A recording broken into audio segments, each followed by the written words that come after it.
Hey, what's up, guys? It's Angel here, and I'm so excited that you're tuning in because I really believe that if we lean in over the next few moments and see what it is God might be trying to teach us through His Word, that He can really shift and change the direction of the rest of our lives. Because today we're going to be talking about habits.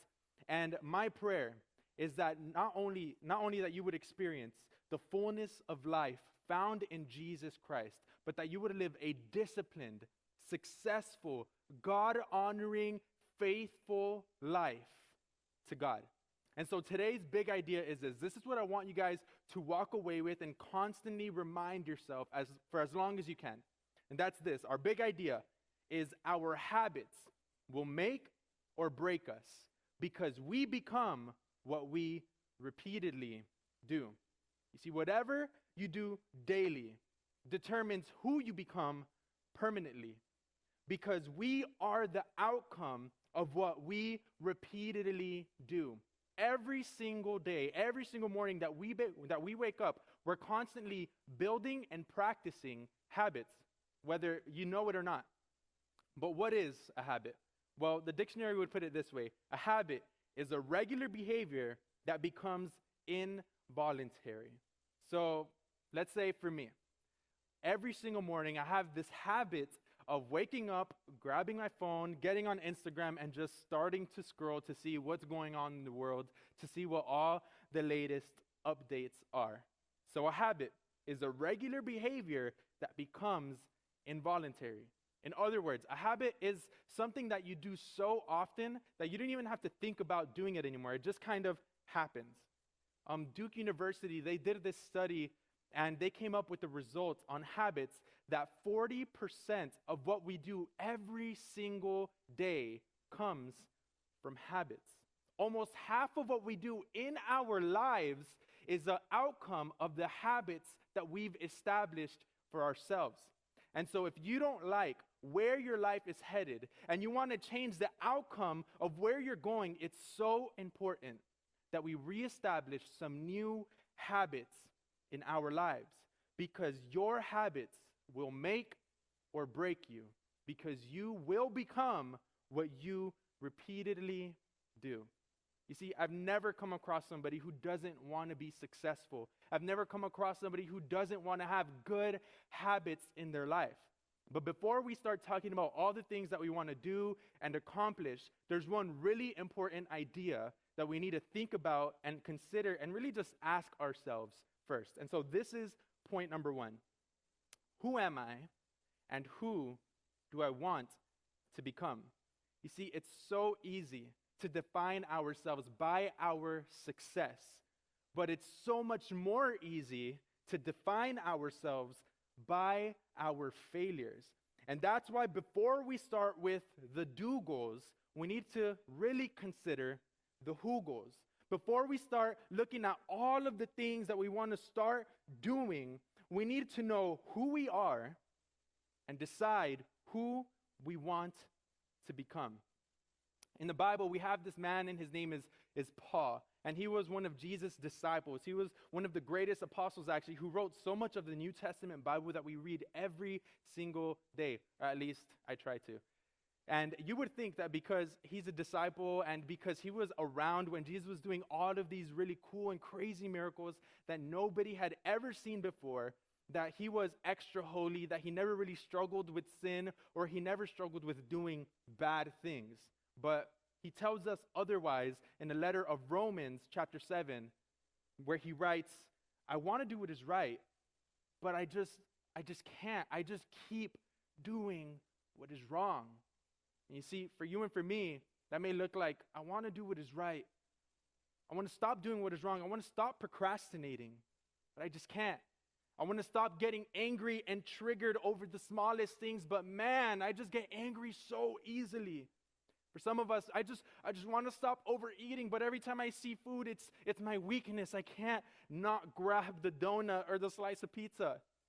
And maybe for some others, maybe I want to stop taking a nap an hour after I already woke up, especially during quarantine. But look at what he says in Romans 7. He says, I want to do what is right, but I can't. I want to do what is good, but I don't. I don't want to do what is wrong, but I do it anyway. And look at what he says next. He says, oh, what a miserable person I am. See, the disciple, the Apostle Paul, he does what so many of us do when we don't accomplish what we had set out to do, when we feel like a failure. He connected his failure with his identity. For so many of us, that may be true. We say, I did bad, and so therefore I am bad. Or I failed, and so therefore I am a failure. You see, it's so important that we catch and fix this right now, because an unhealthy identity creates unwise habits. But I love what Paul does next. Right after he catches himself falling into these negative thoughts and into these negative things that he was thinking, he catches himself and he refocuses himself, and he says, who will free me from this life that is dominated by sin and death? He says, thank God that the answer is in Jesus Christ, our Lord. As soon as he started giving into this negative way of thinking that he had, he refocused himself and told himself, my identity is in Jesus Christ. I've been made new and alive in Jesus. And even though he failed, he knew where he was established. You see, if you identify yourself by your failures and stay there, you can do all the greatest things and accomplish all of the coolest things in your life, but nothing will ever feel good enough. But if you identify yourself by the perfection of Jesus Christ, you will keep moving forward, even after you stumble and fall down, because identity shapes actions. And so after you've established yourself in a firm, rooted, identity, Jesus-driven place, now we can decide who you want to become, because the do overflows from the who. So think about LeBron James, right? One of the greatest basketball players of all times, debatably better than Michael Jordan, I think so, but one of the best basketball players of all time. He's going to be remembered forever because he's a really, really good basketball player. That's who he is. He's an MVP all-star for the NBA. And so because he's a basketball player, that's who he is, everything he does, the do, overflows from that place. He's constantly trying to get better and training to become faster and stronger. Everything he eats is centered around keeping a diet that's going to keep him moving forward based on the identity of who he wanted to become. He's constantly keeping his eye out, making sure that he's avoiding any situation or anything where he could get injured for no reason. So what are some great who goals for you and for me? Well, for some of us, that may be, well, I just want to become a more God-centered person. That's a great who goal. For some of us, it may be the person I want to be, maybe I just want to be more positive and encouraging. And for some of us, it may be, well, I just want to be healthy. I want to be healthy, live a healthier life because I realize my body's a gift from God and I don't want to ruin it. I just want to be more healthy. You see, identity, it shapes actions. And that's where we're going to get our point number 2. So when we're founded in Jesus, when we're rooted, when our identity is rooted in Jesus Christ, and we know who we want to become, point number 2 is this. What is one good habit I need to start? And so this is what we need to know about habits. You see, good habits, they're really difficult now, and we usually don't like them right now, but man, do we love them later when we start seeing those results and we're like, oh man, I've been squatting, I've been doing better, I've been waking up early, look at everything I got done. They're usually hard right now, but they pay off later. Bad habits, they work in reverse. Bad habits, they will usually feel really, really good right now, but we usually regret them later, and they, for the most part, will usually make everything so much more difficult down the line. And even though they work in reverse, they have one thing in common. And that's that bad habits and good habits are learned the same way. If you want to learn a good habit, well, you train yourself. You practice it. If you want to learn a bad habit, you train yourself and you practice it. Even when you don't even know you're doing it, you're practicing it. And here's the thing about God. He calls us to not only profess what we believe, but to actually practice what we believe. He says, don't just profess and talk about faith. He says to practice it. Look at what it says in Acts 2. It says, and they devoted themselves. He's talking about the church. Right after Jesus resurrected into heaven, after he gave his life on the cross for your sins and for my sins, that if we just believed in him, we would be saved. Now this is the church, right? They wanted to grow in their relationship with God. They wanted to share the gospel with everybody they came across. That's who they wanted to be, God-centered and God-driven people. And so it says, and they were committed, they devoted themselves to the apostles' teachings and the fellowship, to the breaking of bread and the prayers. And catch this, and day by day, attending the temple together and breaking bread in their homes, they received their food with glad and generous hearts, praising God and having favor with all the people. And the Lord added to their number day by day those who were being saved. They knew who they wanted to become. That's a God-centered group of people. And based on who they wanted to become, they instilled habits and disciplines in their life that they practiced day by day. And what I love is that God responds to this by saying, day by day, he showed them the fruits of all of their discipline, hard work, and labor. The other day I heard this quote that someone said. It says, successful people do consistently what other people do occasionally. And that's exactly what this passage is saying. That's exactly what God is trying to tell us through this group of people. They didn't only do it when it was convenient. They didn't only do it when it felt good or felt right. They didn't only do it when they had the energy to. But day by day, every single day, they had the habit of going before God and continuing to pursue, deepening the relationship with God. Successful people do consistently what other people do occasionally. And this applies to any area of our lives that we want to be successful in. You see, for New Year's, usually every single year, there's people who are going after new things. They set their New Year's resolution. It's usually, I want to become healthier. I want to wake up earlier. I'm going to go to Publix tomorrow. I'm going to buy all the stuff to make myself a smoothie in the morning. And I'm going to become more organized and disciplined. And I'm going to start doing all of these new things. But statistics tell us that just 2 months into the year, by February, statistics say that 92% of people quit on their New Year's resolution. Because when you overcomplicate it and when you make it really difficult for yourself, it's really easy to become unmotivated. And so based on who you want to become, what's just one small habit that you needed to begin? You see, maybe for some of you, it's as simple as stop hitting the snooze button in the morning and going back to sleep. Maybe you just need to set up your alarm clock across the room so that when it goes off in the morning, you need to force yourself to get up and actually turn it off so that you could just be a little bit more awake every single day that you wake up. Just stop hitting the snooze button. Maybe for some of you, you just need to start saying one simple prayer a day. It doesn't have to be 10 minutes long. It doesn't have to be 5 minutes long. It doesn't even have to be 3 minutes long. Just one simple prayer. God, thank you for this day.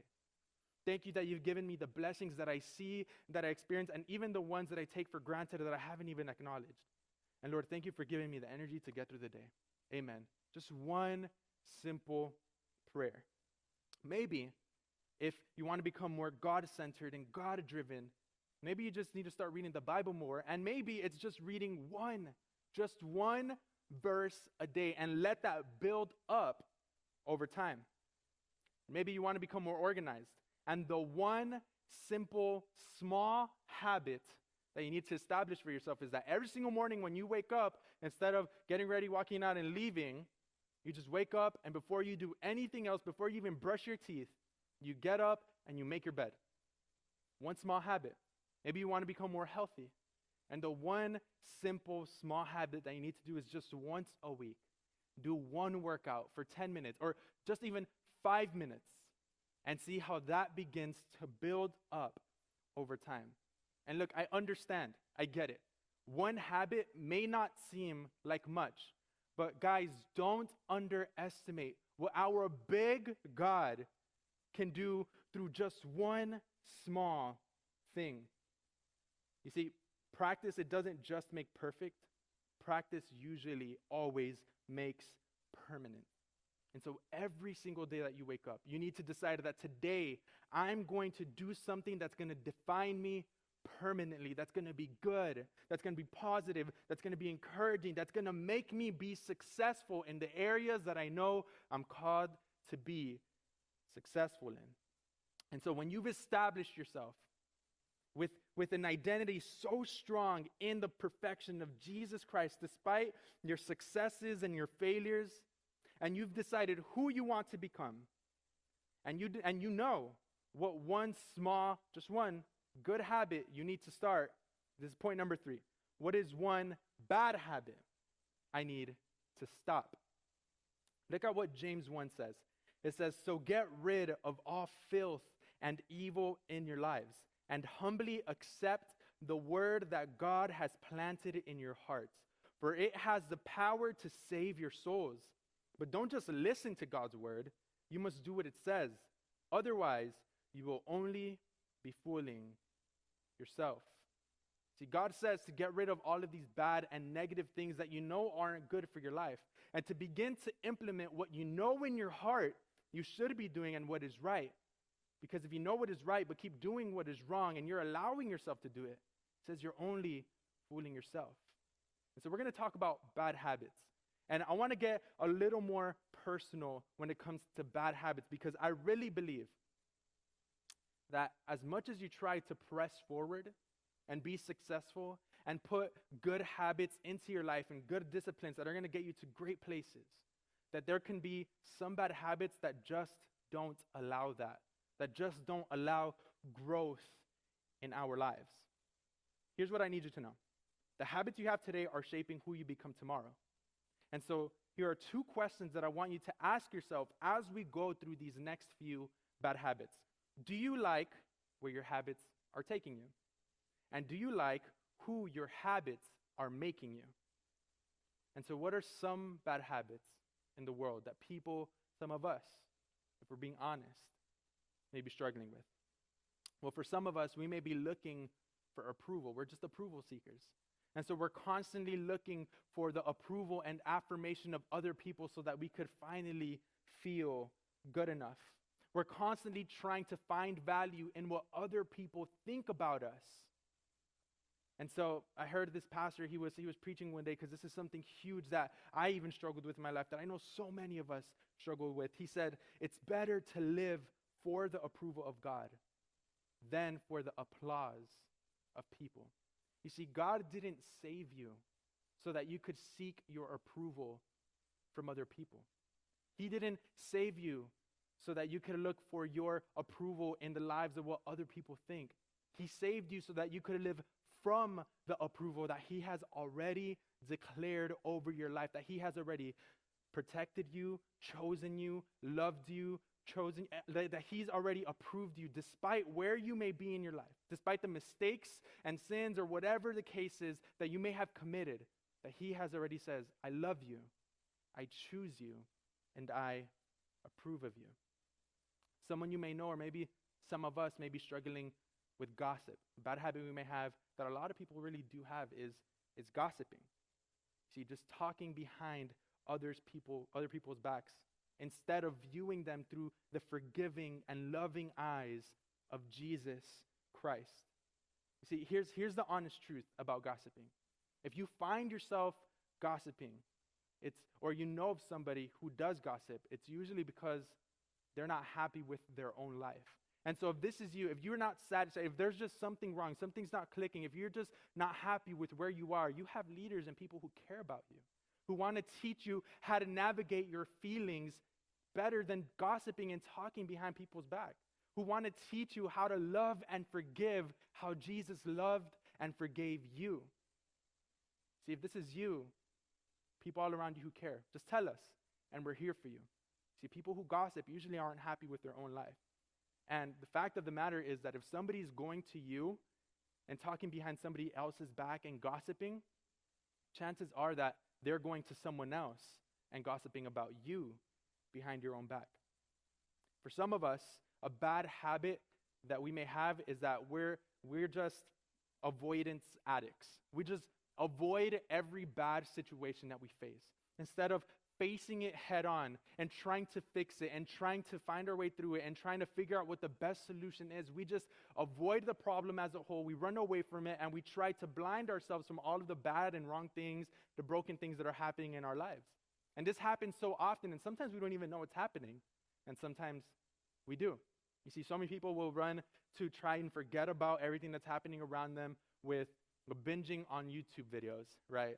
Or on Netflix or on Hulu, and you're just, man, if I could just watch this show that makes me forget about everything else, then I'll be just fine. Some of us, if you're like me, you like to comfort eat, right? When you're going through a difficult time in life, I eat my emotions and I start eating everything that's in sight, but that's a bad habit. For some of us, you start to try and forget and really just bypass all the bad things that are happening in your life by just hanging out with your friends, which isn't bad. Friends are good. Building relationships is good, but when you're using it to try and forget about the wrong things that you know you should be trying to fix in your life, that's when it can go wrong. For some of us, we may be looking to try and forget about all of these bad things in our life by finding what we need in a boyfriend or a girlfriend. And maybe, honestly, for a lot of us, what I've seen happening, which has been happening for a really long time, you avoid your problems by listening to Juice WRLD or to X, as if listening to depressing songs is going to make anything better. But look, you're never going to find peace by avoiding a problem. Take that. Accept it. You're never going to find peace by avoiding a problem. Some of us, man, we just have a fear of failure. And because of our fear of failure, because of our fear of not being perfect in the eyes of other people, we just shift blame. Our bad habit is that we just shift blame. Instead of confessing and owning up to the mistakes that we make, we're constantly pointing the fingers to other people and saying, no, it wasn't me. How could it be me? No, of course it wasn't me. And the bad habit we have is that we shift the blame because we just need to be perfect. But here's what I need you to know.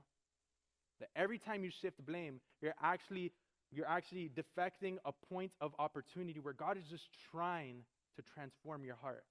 You see, it's through our brokenness and through the mistakes that we make that God is trying to transform us into who He has called us to be.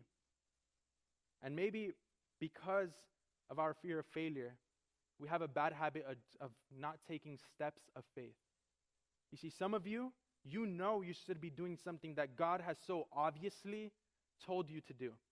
Some of you, maybe it's just serving in a church or being a part of the worship team or volunteering in some team or really just causing some real change in your life where God is like, man, you need to cut these people out. They're not good for you. What you're doing here is unhealthy. And so you're so scared to fail at whatever it is that instead of taking a step of faith, you stand still, and instead of moving forward, you're actually moving back without realizing it. You see, as Christians, we don't allow fear to scare us. You see, as Christians, we're not expected to live a perfect life. God never demands that you live a perfect life. As believers in Jesus Christ, we know we're going to fail. We know we're going to stumble. We know we're going to fall down. But being a believer doesn't mean you live a perfect life. It means you understand that Jesus, that God is perfect. And when I'm not sufficient for myself, God comes in with His love. God comes in with His grace, and He makes everything perfect. And we keep moving forward. You see, you can't fix what you don't accept. We have brokenness that we need to accept about ourselves. We have brokenness that is going to make us feel like we're not perfect, but that's because we're not. And so to solve these problems that are causing bad habits in our lives, first we need to be aware of whatever the situation is, whatever the problem is. Then we need to acknowledge it, and then we need to accept it. Because you cannot defeat what you do not define. And so to close us out, I want to share this verse with you from 2 Timothy chapter 1, verse 7. It says, "For God has not given us a spirit of fear or timidity." God hasn't given you a spirit to be scared of whatever's ahead of you. God hasn't given you a spirit of fear to let something like not overcoming bad habits push you away from him. He has given you a spirit of power to overcome these bad habits and establish good, successful, real good things in your life. He has given you a spirit of love to know that he has forgiven you and chosen you above your imperfections, that he has given you a spirit of love and you are a child of God.